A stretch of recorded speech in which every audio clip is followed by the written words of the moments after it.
صورتحال اس مقام پہ پہنچ گئی ہے، نہ آگے جانے کا راستہ مل رہا ہے، نہ پیچھے جانے کا راستہ مل رہا ہے، نہ دائیں کچھ نظر آ رہا ہے، نہ بائیں کچھ نظر آ رہا ہے۔ شکنجے میں پھنسے ہوئے ہیں، دلدل میں جکڑے ہوئے ہیں، پوری قوم پریشان ہے۔ اس کی وجہ کیا ہے؟ سیاسی اسباب تو سیاسی لوگ بیان کریں گے، قرآن پاک اس کی وجہ کیا بیان کرتا ہے؟ قرآن پاک آج کا دور بھی قرآن پاک کے دائرہ اختیار میں ہے یا نہیں ہے؟ قرآن پاک آج کے لیے بھی ہے یا نہیں ہے؟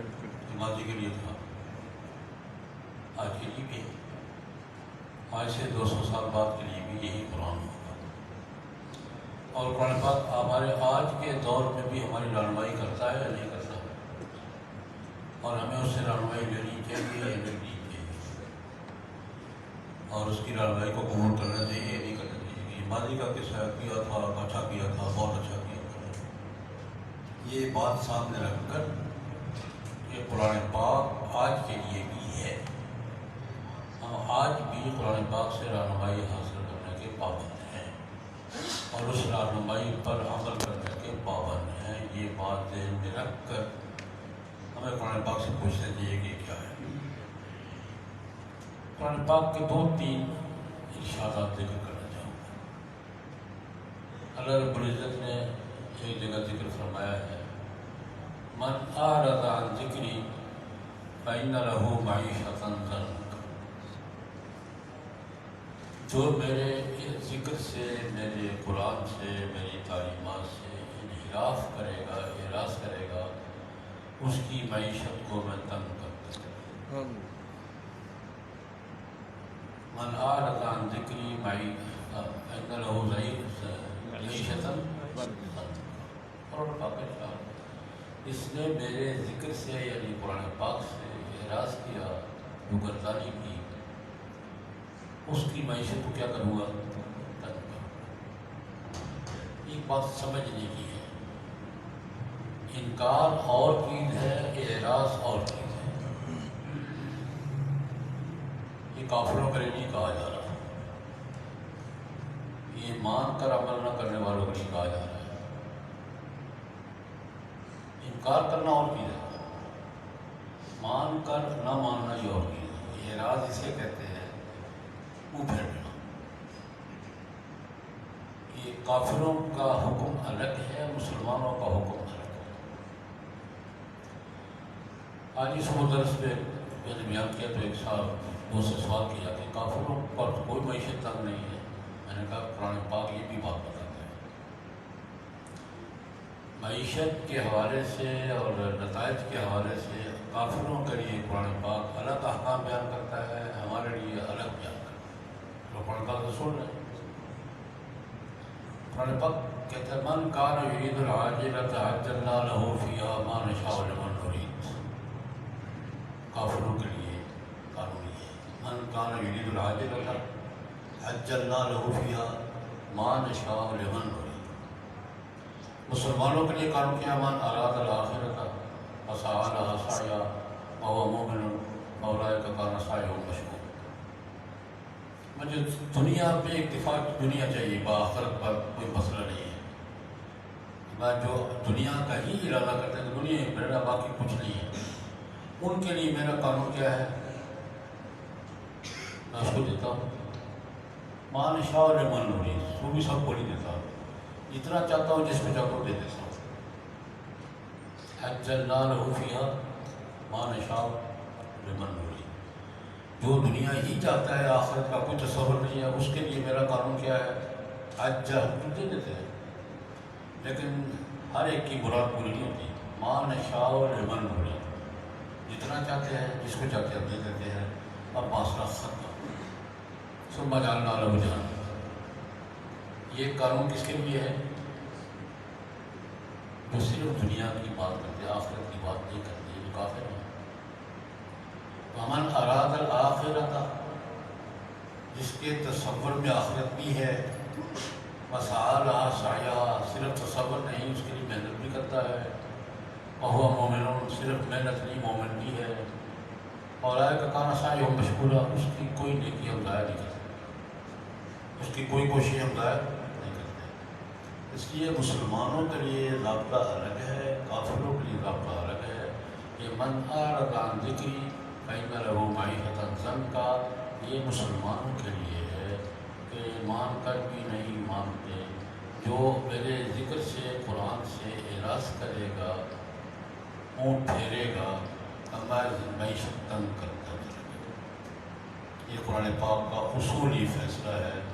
اگر قرآن کو مانتے ہو، اور اگر مجھے مانتے ہو تو مجھے بھی مانتے ہو، میری بھی مانو۔ ایک مشہور جملہ ہے ہمارے تبلیغی دوستوں کا، ہم خدا کو تو مانتے ہیں، خدا کی نہیں مانتے۔ رسول اللہ کو بھی مانتے ہیں، نہیں مانتے، لیکن رسول اللہ کی نہیں مانتے۔ اور اگر مجھے مانو گے تو میں عمل بھی کروں۔ یہ تو اصولی بات میں نے ایسا، تفصیلی بات تھوڑی سی دو پہلوؤں سے۔ قرآن پاک نے بڑی وضاحت سے کہا سود کے بارے میں کہ یہ لعنت کا سبب ہے، نحوست کا سبب ہے۔ ہمارا بنی اسرائیل پہ ہم نے لعنت کی تھی، کیوں؟ اس کا ایک سبب یہ تھا اخذہم الربا وقد نہوا عنہ۔ بنی اسرائیل کو عروج دیکھ کر ہم نے پھر پیچھے پٹکا تھا، کیوں؟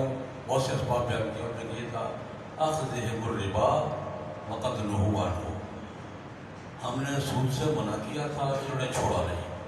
ہم نے لعنت کا بنا نقض میثاقہ لعنا، ہم نے لعنت کی، لعنت کے اسباب میں سے۔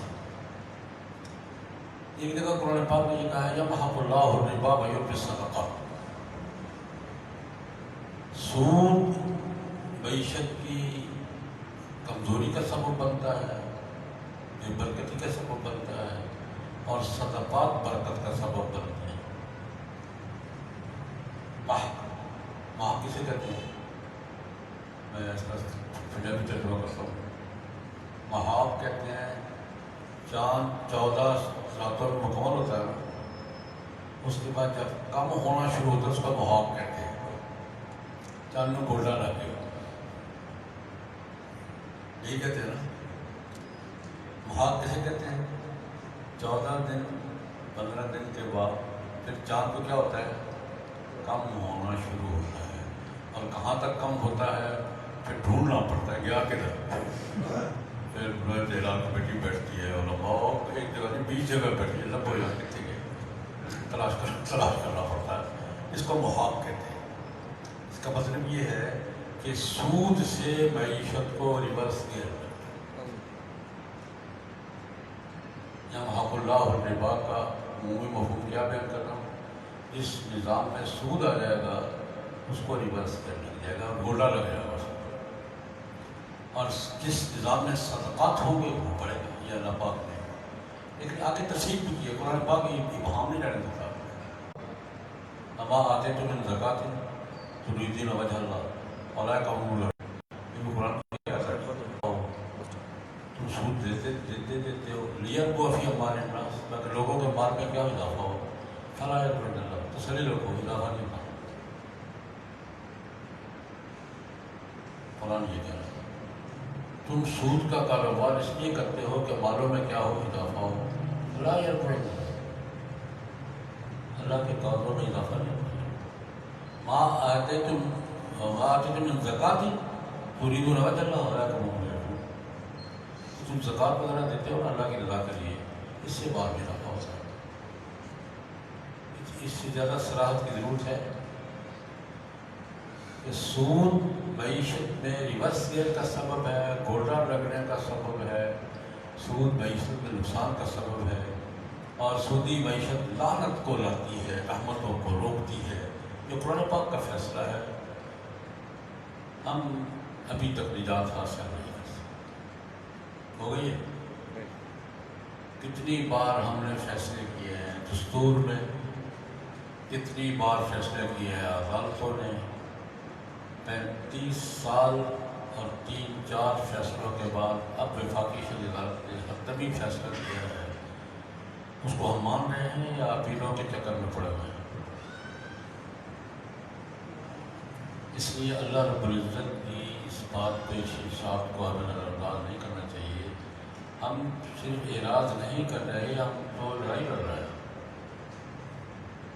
اللہ پاک کیا فرماتے ہیں کہ جو اب بھی باز رہا ہے لم تفعلوا فاعظموا بحرب من اللہ ورسولہ، میرے احکام کے بعد اگر تم سود کے کاروبار سے باز نہیں آئے تو میرے اللہ رسول کے ساتھ جنگ رہی ہے. ہم تو جنگ میں مصروف ہیں. ہم صرف اعراض نہیں کر رہے ہیں، ہم کیا کر رہے ہیں؟ جنگ کر رہے ہیں. اس جنگ کے نتائج بھگت رہے ہیں. جب تک اس سرنڈر نہیں ہوں گے یہ صورتحال نہیں بنے گی. میں بالکل دو ٹوک بات ہوں. جب تک ہم سرنڈر نہیں ہوں گے کس کے سامنے؟ اللہ کے قانون کے سامنے، اللہ کے حکم کے سامنے، اللہ کے قانون کے سامنے جب تک سرنڈر نہیں ہوں گے. سرنڈر ہونے کا معنی ہے کہ قوم اس فیصلے کو تسلیم کرے. اللہ کے قانون پر چلنے کا قوم فیصلہ کرے. جب تک سرنڈر نہیں ہوں گے صورتحال نہیں بدلے گی. جو مرضی کر لیا، یہ اضافے بھی ہوتے جائیں گے، قرضے بھی بڑھتے جائیں گے، مہنگائی بھی ہوتی جائے گی، اور زندگی تنگ ہوتی جائے گی. اور تو اللہ معاف کرے، ہم جس رخ پہ جا رہے ہیں میرے خیال میں کوئی نتیجہ بیان کرنا مشکل نہیں. ایک وجہ کہ ہم نے اللہ کے ساتھ وعدہ کر کے تیرا قانون نافذ کریں گے، اور کئی بار یہ اعلان کر کے کم از کم سود کا نظام تو ختم کریں گے. ہم نے نہیں کیا اور ہم نہیں کر رہے. ہمیں یہ بات ذہن میں طے کر لینی چاہیے. ایک سبب یہ بھی ہے کہ وَبِأَخْذِهِمُ الرِّبَا أَخْذِهِمُ الرِّبَا وَقَدْ نُهُوا عَنْهُ. اللہ کہتے ہیں ہم نے منع کیا تھا، یہ بات نہیں آئے. فَلَعَنَّاهُمْ، ہم نے لعنت بھیجا. دوسری بات، اب وقت آ گیا ہے، پہلی میں باتیں کرتے ہیں لیکن اب دو ٹوک باتیں کرنا ہوں گی. ہم نے 47 میں ملک حاصل کیا تھا، انگریزوں کا نظام سے نجات، آزادی حاصل کی تھی. سوچ رہے کہ آزادی کیا حاصل کیا ہم نے؟ ہمارا آزادی نظام بدل گیا، ایڈمنسٹریشن کا نظام بدل گیا، معاشی نظام بدل گیا. کیا بدلنے کے نعرے سب نے لگائے ہیں اور بھی لگائیں گے. 70 سال سے بدلنے کے نعرے ہم سب لگا رہے ہیں، باری باری سارے لگائے ہیں. جو باقی رہ گئے یہ بھی لگائیں گے. انگریزوں کے جانے کے بعد سے ملک کا عدالتی نظام بدلا ہے، ہم نے ایڈمنسٹریشن کا سسٹم بدلا ہے، معاشی نظام بدلا ہے. کیا بدلا ہے؟ ہمیں یہ باتوں پر سنجیدگی سے غور کرنا ہوگا اور کوئی فیصلے کرنے ہوں گے. اس کی ایک پہلو پر دیکھیے، ہمارے یہاں معیشت کی تقسیم کا نظام کیا ہے، اس پر میں ایک واقعہ جناب نبی کریم صلی اللہ علیہ وسلم کے بعد، مثال کے بعد حضرت صدیق اکبر رضی اللہ عنہ خلیفہ بنے تھے. ان کا نظام سوال تھا. رسول اللہ صلی اللہ علیہ وسلم خود اتھارٹی تھے. کہیں سے کو بال آیا، حضور کی ثوابدید پہ تقسیم ہوتا تھا، اور حضور کی ثوابدید خود قانون تھا. حضور کی ثوابدید قانون تھا، حضور خود اتھارٹی تھے. اس سے زیادہ مشوروں کی ضرورت نہیں تھی. لیکن جب صدیق اکبر رضی اللہ عنہ خلیفہ بنے ہیں اور یہ مسائل پیش آئے ہیں تو وہ نمائندے تھے، اتھارٹی تھے، خلیفہ تھے، حاکم نہیں تھے. وہ نمائندے تھے، اتھارٹی نہیں تھے. پابند تھے، آزاد نہیں تھے. انہوں نے خلیفہ خلافت سنبھالتے ہی کہہ دیا تھا اقودکم بکتاب اللہ و سنت نبی، میں آزاد حاکم نہیں ہوں، قرآن پاک اور سنت کے مطابق چلاؤں گا. تو پابند تھے، خود اتھارٹی نہیں تھے، نہیں دیتے، خلیفہ کا چیز نہ بن جائے۔ ایک کیس پیش آ گیا، واقعہ پیش آیا بحرین سے۔ آج اس واقعے کو ذہنوں میں تازہ کرنے کی اور اپنی پالیسیوں کی بنیاد بنانے کی ضرورت ہے۔ بحرین سے بڑا مال ہے، حضرت صدیق اکبر نے شورا پر تقسیم کیسے کرنا، حضور تو خود اتھارٹی تھے، کوئی مسئلہ نہیں کہا، تو تمہیں کو ضابطہ چاہیے کیا کرنا ہے، وظیفے دینے ہیں، لوگوں میں تقسیم کرنا ہے۔ تو بنیادی سوال یہ تھا کہ یہ تقسیم ترجیحات پر ہوگی یا برابر ہوگی، کریڈٹ سسٹم پر ہوگی یا برابر ہوگی۔ امام ابو یوسف رحمۃ اللہ علیہ نے کتاب الخراج میں، اور امام ابو عبید قاسم بن سلام نے کتاب الاموال میں پوری تفصیل بیان کی ہے۔ وہ یہ کتابیں ہم پڑھتے ہی نہیں ہیں، پڑھتے ہیں علماء کرام پڑھتے ہیں۔ ہماری معیشت کی دو بنیادی کتابیں ہیں، امام ابو یوسف کی کتاب الخراج اور امام ابو عبید کی کتاب الاموال پڑھتے ہیں۔ شاید کسی کے پاس ہو کسی کے پاس، دونوں نے تفصیل سے لکھا ہے۔ یہ واقعہ میں عرض کرنا جو آج کی ہماری پالیسیوں میں جو ہم چلن لے رہے ہیں، رہنے میں یہ باتیں سامنے رکھنی پڑیں گی۔ مسئلہ پیش آ گیا کہ بہت مال آیا ہے، تقسیم کرنا، تقسیم کا اصول کیا ہوگا۔ حضرت عمر رضی اللہ تعالیٰ عنہ انہوں نے مشورے میں رائے دی کہ جو فضیلت کے درجات ہیں اس کے مطابق گریڈ سسٹم پر سب سے زیادہ ازواج مطہرات کو، پھر اصحاب فضل برون کو، عشرہ مبشرہ کو، پھر مہاجرین کو، پھر 6 گریڈ بیان کیے ہوئے۔ یہ حضرت عمر کی رائے تھی۔ حضرت صدیق اکبر نے فرمایا لا، نہیں میں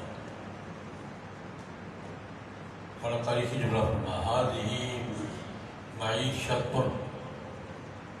فالأسوة فیہا خیر من الأسر۔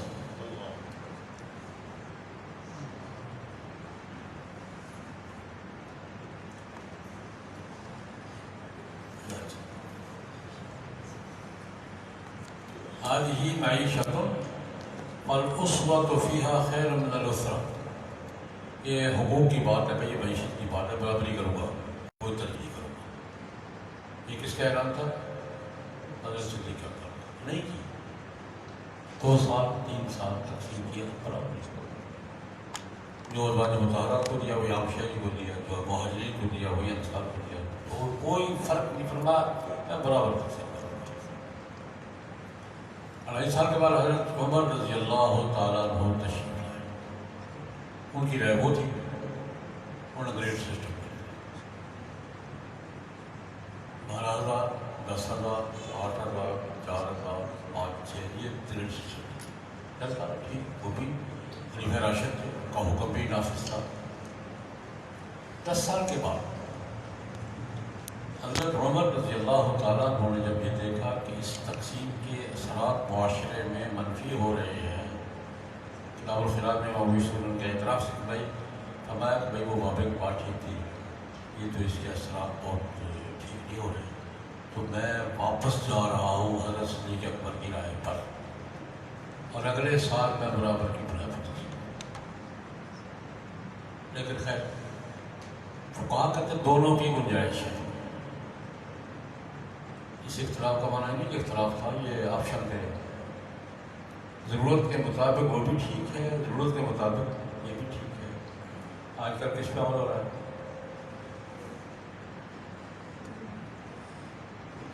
عمر کی رائے ہو رہا ہے، لیکن اس کے ساتھ میں کرنا چاہتا ہوں حضرت عمر کی رائے پہ تو رائے تو لے لی آپ نے، ان کا طرز عمل بھی لیا ہے، وہاں تو ہمیں یہ رائے ہمارے زیادہ موافق ہم نے لے لی، گریڈ سسٹم کر دیں آپ، ٹھیک ہے۔ ہم نے ان 2 آپشن میں سے کون سا آپشن اختیار کیا؟ حضرت عمر رضی اللہ تعالیٰ، ٹھیک ہے، مجھے کوئی اشکال نہیں، وہ بھی خلیفہ راشد تھے، وہ بھی خلیفہ راشد تھے، یہ جھگڑا نہیں تھا، آپشن تھے۔ لیکن سوال یہ ہے کہ حضرت عمر رضی اللہ عنہ کی رائے تو ہم نے لے لی، ان کا طرز عمل کدھر گیا؟ حضرت عمر ایسے حکومت کرتے جیسے ہم کر رہے ہیں.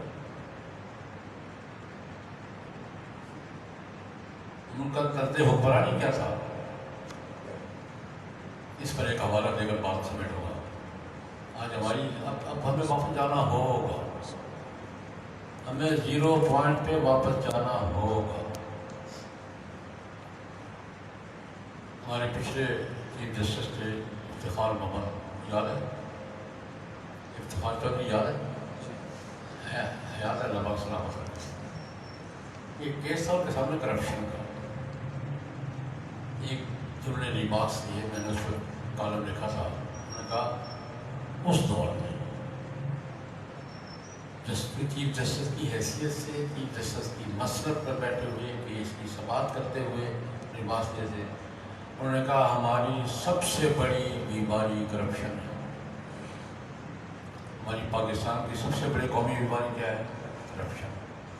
اور ہماری سب سے بڑی ضرورت گڈ گورننس ہے. اور یہ گڈ گورننس حاصل سیکھنے کے لیے ہمیں حضرت عمر کے دروازے پہ جانا ہے. ہماری سب سے بڑی بیماری کیا آج بھی کیا ہے؟ کرپشن. کہاں ہے نہیں، کہاں نہیں ہے. صرف یہ جھگڑا ہے، وہ کہتا ہے میں نے جو کیا جائز ہے، وہ کہتا ہے میں نے اس نے کیا جائز. یہ تو سب میں ہے. اور جھگڑا یہ ہے کہ اس کی ناجائز ہے، میری جائز ہے. کرپشن تو ہے. ساتھ چودھری نے لکھا کہ ہماری سب سے بڑی بیماری کیا؟ کرپشن. اور سب سے بڑی ضرورت کیا ہے؟ Good governance. اور گڈ گورننس سیکھنے کے لیے ہمیں کہاں جانا ہوگا؟ حضرت عمر کے دروازے پر.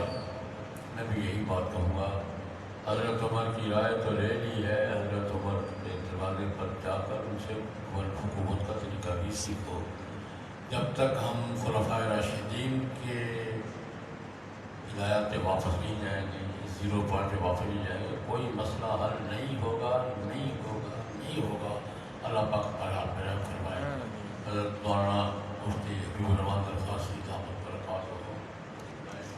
میں چند جملوں کے لیے اور دعا کریے.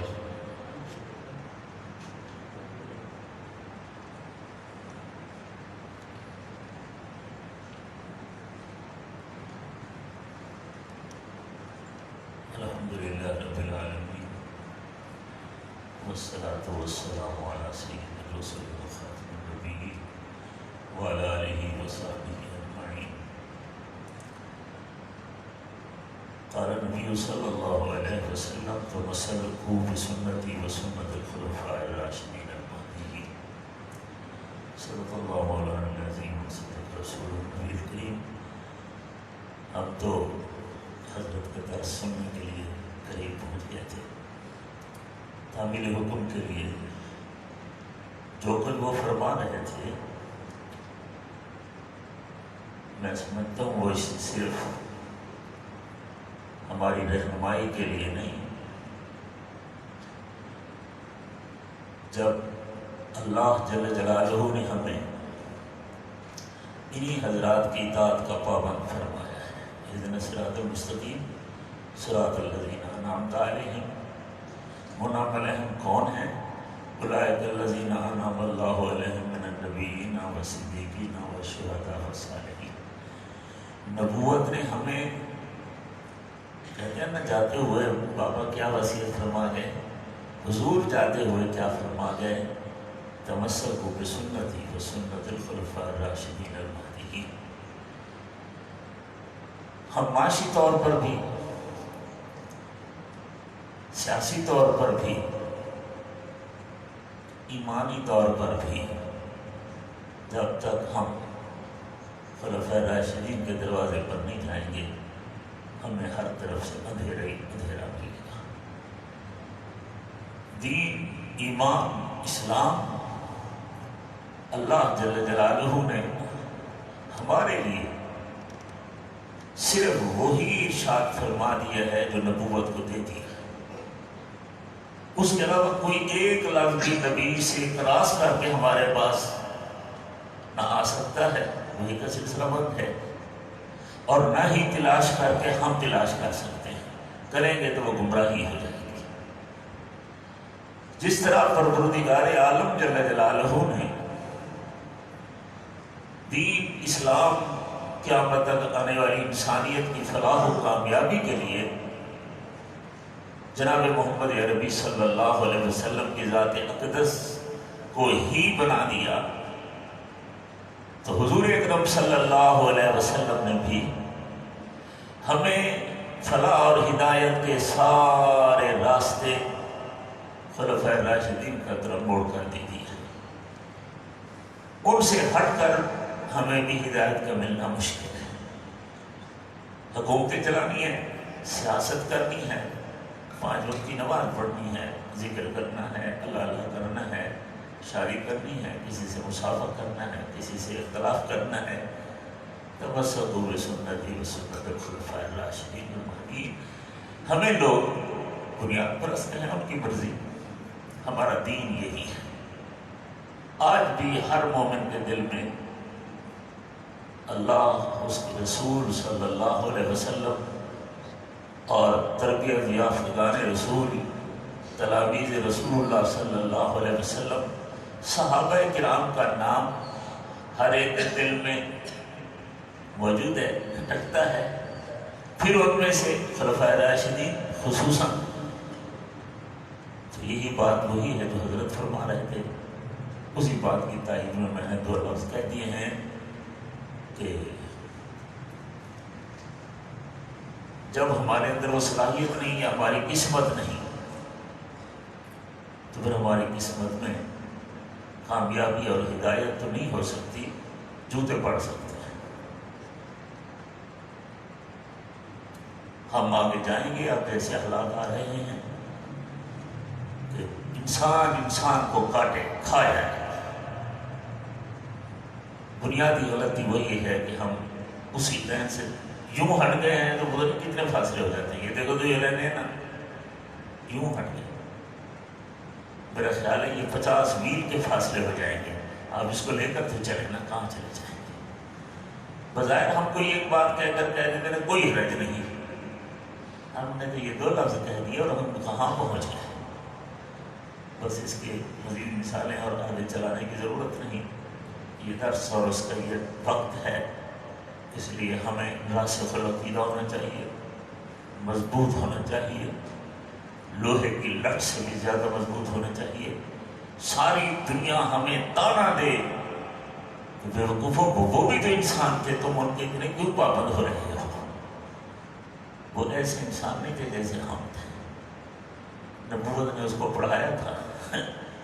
اللہ اکبر۔ صرف ایک ہمارے حدیث میں سند ہوتی ہے، اور سند کی بکت جو ہوتی ہے وہ فاصلوں پر ہوتی رہتی ہے۔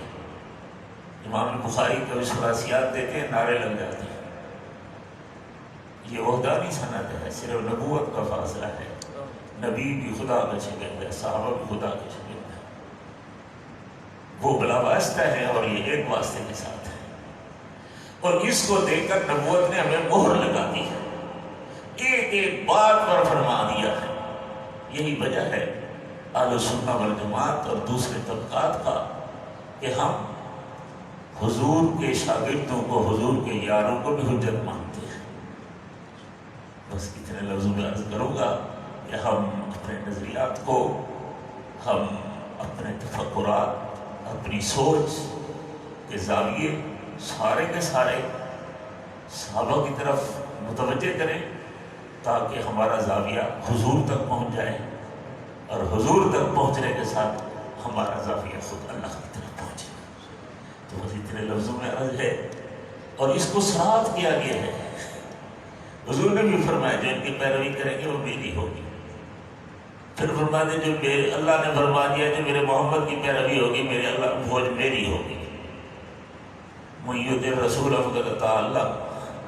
تو یہ اتنا ایک جڑا ہوا نظام ہے ہمارے اندر۔ ہر خرابی کو دور کرنے کا معیار، میزان، وہ اس وقت اگر ہم صحیح معنی آگے لے کر دے سکتے ہیں تو وہ خلفائے راشدین اور اصحاب رسول ہیں. یہی ہمارا نظریہ اور عقیدہ ہے. اللہ جل جلالہ ہمیں اس پر یہی صراط مستقیم ہے. اللہ ہمیں قیامت تک چلاتے رہے. اللہم صلی علی سیدنا مولانا محمد وعلی آلہ وصحبہ سیدنا مولانا محمد مبارک وسلم کما تحب وترضى وترضى. اللہم وفقنا لما تحب وترضى. اللہم اهدنا الصراط المستقیم صراط الذین انعمت علیہم. اللہم اهدنا الصراط المستقیم صراط الذین انعمت علیہم. مولا کریم ہمیں سیدھی راہ پہ چلاتے رہو، مرتے دم تک چلاتے رہو. صدیقین، نبیین، شہداء، صالحین، اولیاء امت، علماء ربانیین، صالحین سے مراد یہی ہیں. ان کے نقش قدم پر ہمیں چلاتے رہو. مسجد آباد کرنے کی توفیق عطا فرما. شوق، ذوق، محبت سے سجدوں کی لطف اور لذت نصیب فرما. کرم فرماؤ، فضل فرماؤ. جس طرح آج ہم جمع ہیں، ہم سب کو قیامت کے دن حضور صلی اللہ علیہ وسلم کے جھنڈے کے نیچے اسی طرح اکٹھا فرماؤ. جناب رسول اللہ صلی اللہ علیہ وسلم کی شفاعت نصیب فرماؤ. دنیا سے رخصت ہو، خاتمہ ایمان پر ہو، زبان پر جاری ہو کلمہ لا الہ الا اللہ محمد رسول اللہ صلی اللہ تعالیٰ علیہ وسلم محمد وعلیٰ